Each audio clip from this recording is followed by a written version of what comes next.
Olá pessoal, eu sou Gerardo Campana, estou psiquiatra e psicoterapeuta transpessoal e este é o nosso sexto vídeo abordando as dimensões transpessoais do ser com foco principalmente na psicoterapia. Nos anteriores eu dei uma visão geral, no último me fixei um pouco mais numa modalidade de trabalho da transpessoal, que é a técnica de regressão de memória, embora nela utilizemos diferentes recursos, mas o objetivo na técnica de regressão de memória é, a partir do sofrimento superficial, aquele que levou o paciente à psicoterapia, remontar, se possível, a matriz desse sofrimento, né? Ou seja, ao trauma original. Quando conseguimos fazer isso, normalmente o sofrimento original, que é uma mensagem do trauma, uma consequência do trauma, ele começa a perder efeito. Eu não estou querendo dizer com isso que há uma linha direta do trauma até aquilo que estou chamando de sofrimento superficial. Não. Esse processo aqui, por mais antigo que ele seja, ele tem expressões nas dimensões intermediárias do ser, né? E quando passa por essas dimensões intermediárias, ele sofre transformações, ele sofre deslocamentos, né? Até se expressar de uma determinada forma na camada superficial. Então, ele tem um vínculo com a atualidade e ele tem um vínculo com situações que antecederam o processo atual. Se você trabalha isso somente em relação às questões do entorno da vida, seja psíquica, seja social, familiar, relacional do paciente, né, você poderá ir até um certo ponto, mas você não consegue normalmente ajudá-lo na resolução do processo por inteiro. Mas quando você consegue ir remontando nas dimensões interiores psíquicas do indivíduo até chegar à matriz, então normalmente a mensagem superficial ela se desvanece, ela cessa ou perde bastante a força, tornando-se o paciente bem capaz de lidar com aquilo, administrar até transformar, né? Ou então cessa completamente. E aí o paciente tem um trabalho a ser feito consigo mesmo, que é a elaboração daquele processo. Parte é feito na própria sessão e o restante vai sendo feito gradativamente pelo esforço de operacionalizar a mudança necessária, né?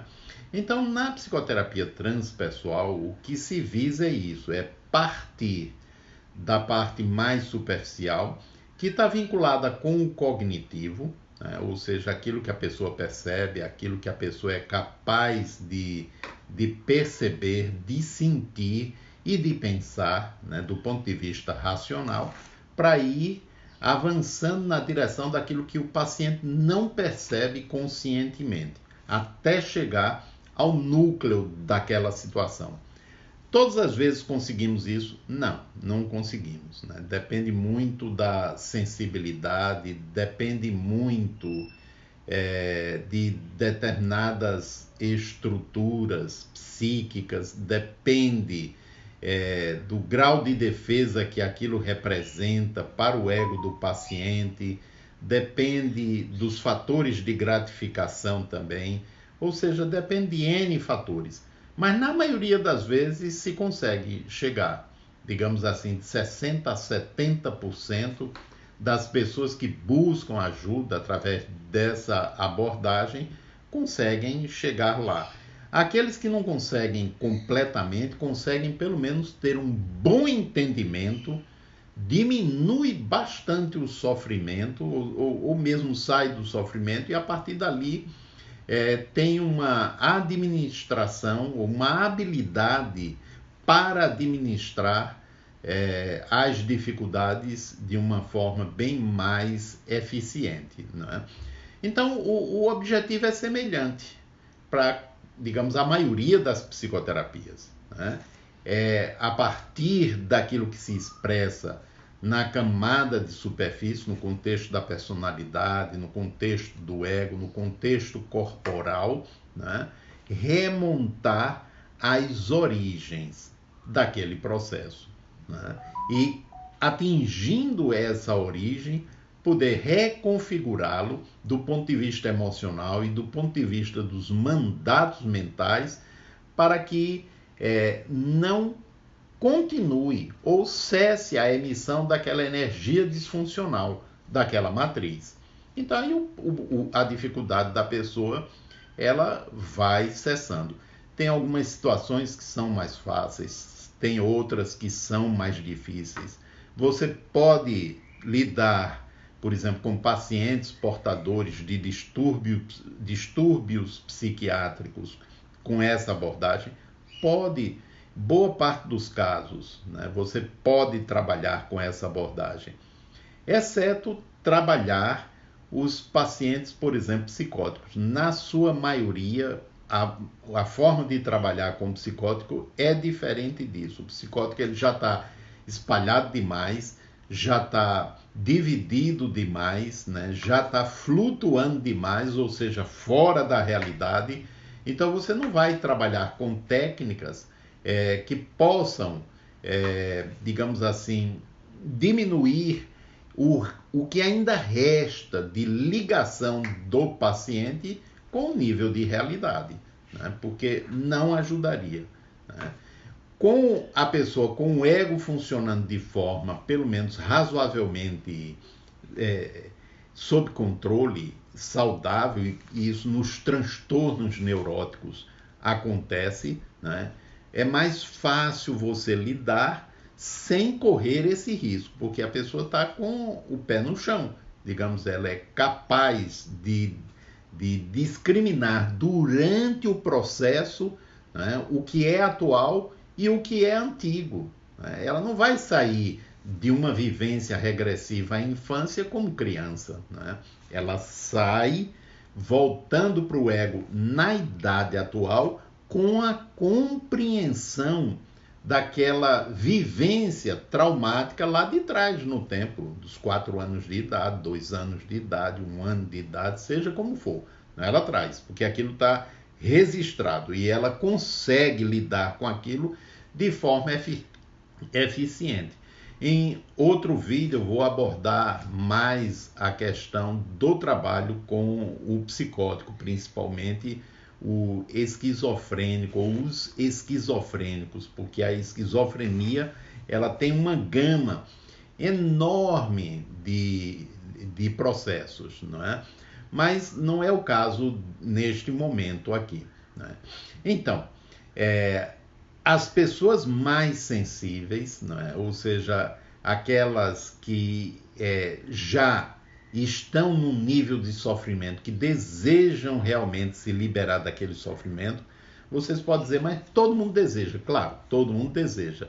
Mas em alguns, o sofrimento que se apresenta no campo da superfície, ele está muito ligado às defesas em relação a determinados outros sofrimentos. E aí uma parte do ego trabalha não no sentido de sair daquilo, mas no sentido de manter, porque interpreta como sendo importante permanecer do jeito que está, né? E isso tem relação com as defesas do ego. Essa parte do ego que assim funciona, ela não é consciente. Ela está na estrutura inconsciente do ego. A parte consciente nem percebe essas estratégias, essas táticas da parte inconsciente, da sua própria parte inconsciente, né? E o objetivo é sempre defender o próprio ego para evitar sofrimentos, para evitar desconforto, para evitar a sua aniquilação, né? E com isso gera um sofrimento, às vezes, que se torna insuportável para o indivíduo. No começo não é.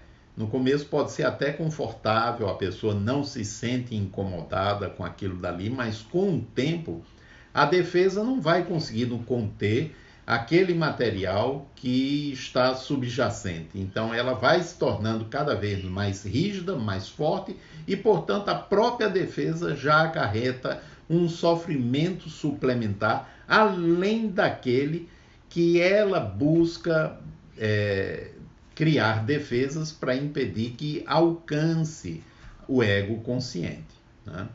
Então, no processo, o processo transpessoal, a psicoterapia transpessoal, ela vai sendo formulada ou criada de acordo com cada pessoa, né? Como eu disse no outro vídeo, você não come a papa, né, que está quente, pegando logo do centro, você vai pela borda, né? Porque senão você vai queimar a sua boca.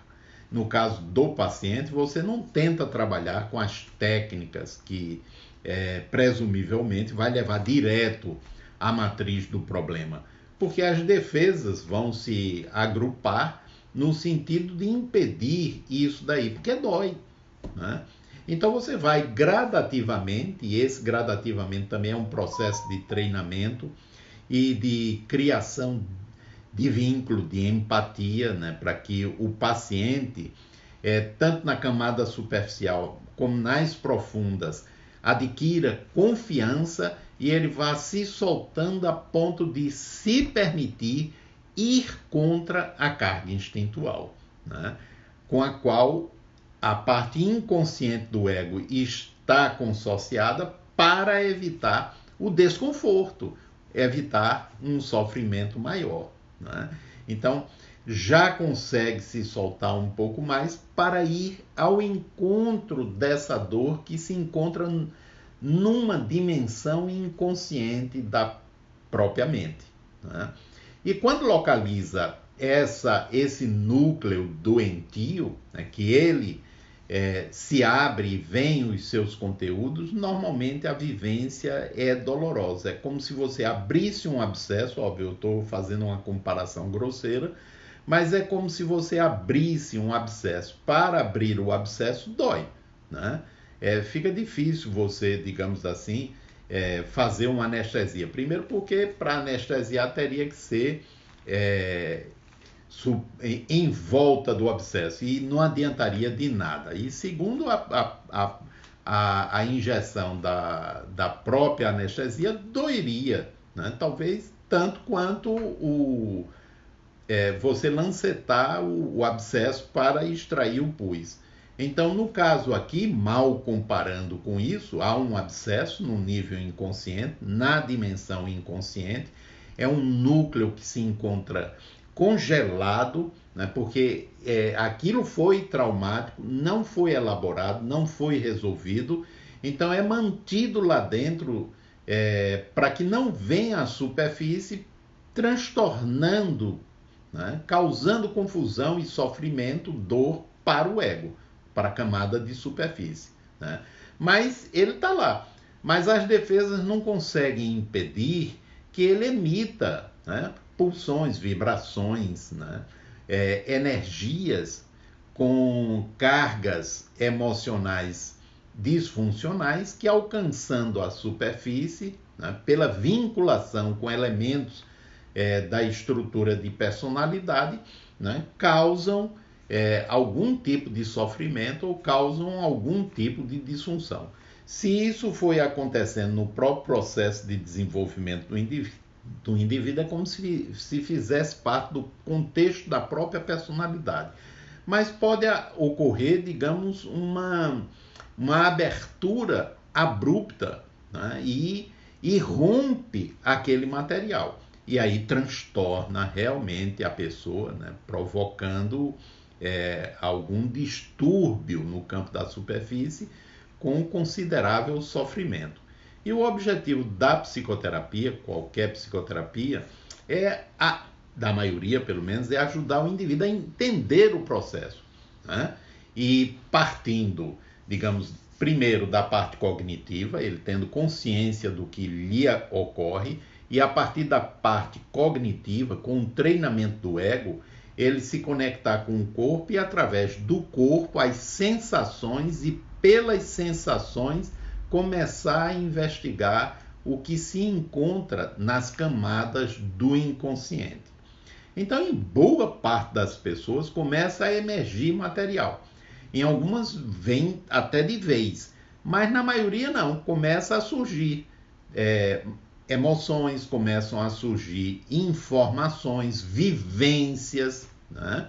A pessoa tanto pode, por exemplo, regredir até a infância, né? Pode regredir até há 10 anos atrás, pode regredir até a infância, reviver o próprio parto, reviver situações de vida intrauterina, principalmente da relação dela com a mãe, como pode reviver material mais antigo que não diz respeito ao contexto da biografia atual do indivíduo, né? E esse material normalmente vem com uma carga emocional muito intensa, porque o sofrimento atual ele está correlacionado com situações traumáticas, né, que são antigas, e aí o sofrimento vem. Só que esse sofrimento no atacado, digamos que vem de vez, né, ele trabalhado, ele confere depois de ser trabalhado um alívio tremendo, né? Como se a pessoa relaxasse, como há muito tempo não fazia. Uma sensação de leveza toma conta da pessoa, né? E a partir daí se torna mais fácil os processos de mudança que devem ser operacionalizados. Então isso é uma forma de trabalhar. Mas tem muitos recursos, né? Recursos para investigar o inconsciente, sem que necessariamente alcance um núcleo e venha essa dor à tona, né? Recursos a partir do sofrimento, a partir de maneiras de pensar, né? Sem que necessariamente a pessoa tenha que estar falando. Porque o que ela vai falar é aquilo que ela tem consciência, né? E no nível da consciência de vigília, ela não consegue, às vezes, nem lidar com aquela dor, nem lidar com aquele processo, quanto mais transformá-lo, né? Porque o nível de consciência é muito pequeno. Mas aí, relembrando, o nível de consciência de vigília é somente um, né? É o nível do ego, é o nível da personalidade e é o nível também das defesas que constituem, digamos, aquilo que o indivíduo acredita que é ele. Mas ele é muito maior do que isso. Por trás disso tem todas as dimensões do inconsciente, né? Onde se encontra a criança magoada e ferida, onde se encontra aquilo que foi recalcado por não ser aceito pela parte consciente do ego ao longo do processo de desenvolvimento.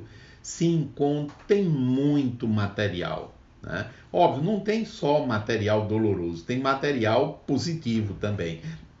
E todo esse material doloroso, quando ele é transformado, ele se torna positivo.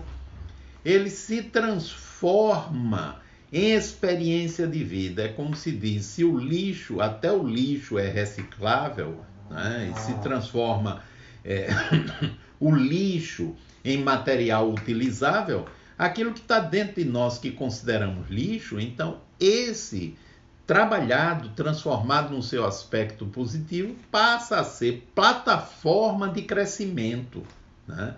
Se transforma em força interior. E aí o indivíduo, através desse trabalho, ele vai aprendendo a se aceitar, a se acolher, a se amar, né? Do jeito como ele se sente, do jeito como ele se percebe, e aí vai se liberando dos processos rígidos que o mantêm preso às estruturas que já não são mais eficientes. E aí começa a haver mudanças, né? Mudanças gradativas. Às vezes são mudanças assim que, digamos, chamam a atenção, mas esse é minorias. Normalmente são mudanças gradativas que a pessoa vai conquistando passo a passo na medida em que avança em direção ao seu mundo interior. E aí o que é que vai acontecendo? O ego, que se sentia solitário, se sentia frágil, pequeno, e ele realmente é frágil, né? Ele vai descobrindo que também é forte pela vinculação com as diferentes dimensões do seu próprio ser, e principalmente com a dimensão da camada mais profunda, que é aquilo que Jung chamou do eu superior, né? Que é a camada, digamos assim, que detém toda a nossa vivência, todas as nossas experiências ao longo do nosso tempo evolutivo. Então é uma camada, vamos metaforicamente dizer assim, é uma camada sábia, uma camada de luz, né? E quando o ego estabelece uma conexão com essa camada, ele se percebe frágil, mas ao mesmo tempo forte, né? E isso parece uma ambivalência, mas na verdade não é. Porque nós somos seres frágeis, né? A qualquer momento a gente pode ir embora. A qualquer momento, emocionalmente, a gente pode até desabar. Mas somos fortes porque podemos aprender com qualquer experiência e, através desse aprendizado, mudar a estrutura do nosso próprio ego, né? E para isso precisamos ser flexíveis, né? Porque através da flexibilidade a gente não se enrijece, né? A gente se solta com humildade, colocando-nos disponíveis para o autoaperfeiçoamento, para o crescimento interior. E aí vai desabrochando, né, uma instância que não é mais aquela como era, né? Já está diferente. A pessoa continua sendo ela, mas já não é mais a mesma, né? É ela no nível do ego, porém agora mais vinculada com o eu superior, né? E isso proporciona um sentimento de força que torna o indivíduo capaz, né, de vivenciar as tempestades que porventura virão, acontecerão, de forma mais serena e segura. Um grande abraço para todos, né, e até o próximo vídeo sobre as dimensões transpessoais do ser.